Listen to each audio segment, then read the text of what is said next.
So Trump has recently said, probably scripted, but in a sort of off-the-cuff way, in the drawing for the 2026 FIFA World Cup, that he wants to change American football's name. When you look at what has happened to football in the United States, again, soccer in the United States, we seem to never call it that because we have a little bit of a conflict with another thing that's called football. But when you think about it, shouldn't it really be called? I mean, this is football. There's no question about it. We have to come up with another name for the NFL stuff. It really doesn't make sense when you think about it. It is really football. It's the deranged mental patient who can't string together two words, according to Reddit. Now, what I've just heard is the absolute most based thing that's ever come out of Trump's mouth. Nothing could ever be more based. It could tie, but you can't surpass absolute truth. And that is that the American football's name, it's confusing and annoying due to how the entire rest of the world uses that term, football, for soccer, and for good reason. Yet still, Democrats are losing their minds over this. They're seething over him doing it and stating that he's just mad because NFL-related stuff in the past. I mean, look at this. The NFL stuff. What a relatable guy. Real Main Street type. 2.4 thousand upvotes for the absolute pettiest thing you've ever read in your entire life. That's what they're saying over and over and over again. They're seething over this for no reason. They're pretentiously stating that he doesn't know his voter base, as if to suggest that everyone who's pro-Trump is some hillbilly, while also suggesting that liking American football makes you a bad person, as that's what they believe any Republican is. So if that's his voter base, well, that's what they're saying. They're saying that liking football, American football, makes you MAGA and makes you a bad person, right? I mean, that's how you extrapolate information. Some are successfully agreeing with Trump, using backhanded and snide compliments like even a clock is right twice a day, and others who agree with Trump without the social awareness to realize they need to insult Trump on Reddit end up getting downvoted for simply agreeing with him without including a slur against the right wing. For instance, this comment here, "Wowm, he finally says something I can get on board with. Go Trump, I guess." 2 downvotes for simply saying that they agree about this particular, it's incredible. It's incredible. If the salty pettiness of leftists on social media could be extrapolated into a flavor, it would be a sourness that could rival even the spiciness of a Carolina Reaper.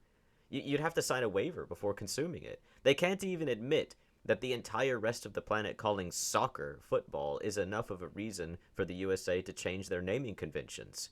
What they should be worried about is who's changing it. I mean, if there's one thing we should all agree on regarding Donald Trump, it's that he's a bit of an egomaniac.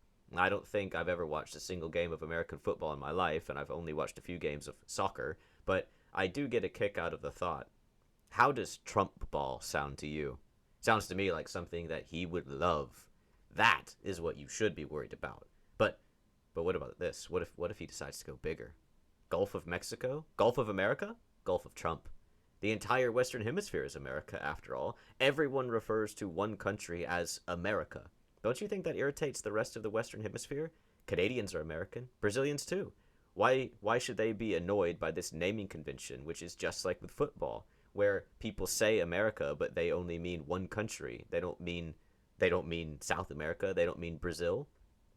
The United States of America is a rather obnoxiously long name, isn't it? I mean, hence the people lazily shortening it to America, and that causes the problem because people don't want to go through the effort of saying the entire thing. It's just too long. Even when written, it's too annoying. I often use TUSA, as in the United States of America, and I say USA American or USA America to refer to the people and country, all for the sake of clarity, but it's still a mouthful. Even AI corrects you when you say USA, changing it to the US, as if no other group of countries could be a US besides this one. But they can. Imagine for a moment that some countries in South America combine to form a United State. Well, now there's 2 USAs. Well, wait, what if they mow down some of those useless rainforests that no one cares about and erect a bunch of solar panels or something from west to east coast in the shape of sunglasses? What if they call themselves the cooler United States of America? Well, now we look like a bunch of absolute clowns, don't we? We just got punked, and the entire world will be laughing about it in perpetuity. There's nothing we can do about it at that point.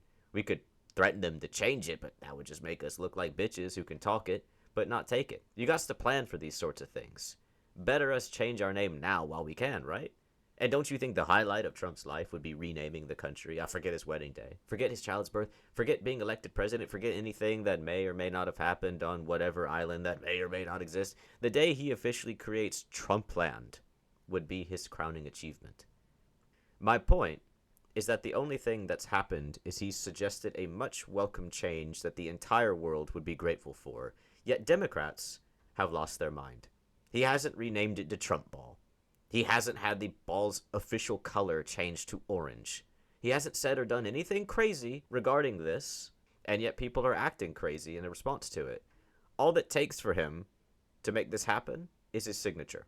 And yet they're accusing him of wasting time while serious business needs to be attended to, as if Democratic presidents spent their entire term in the war room or something. I mean, my point is this.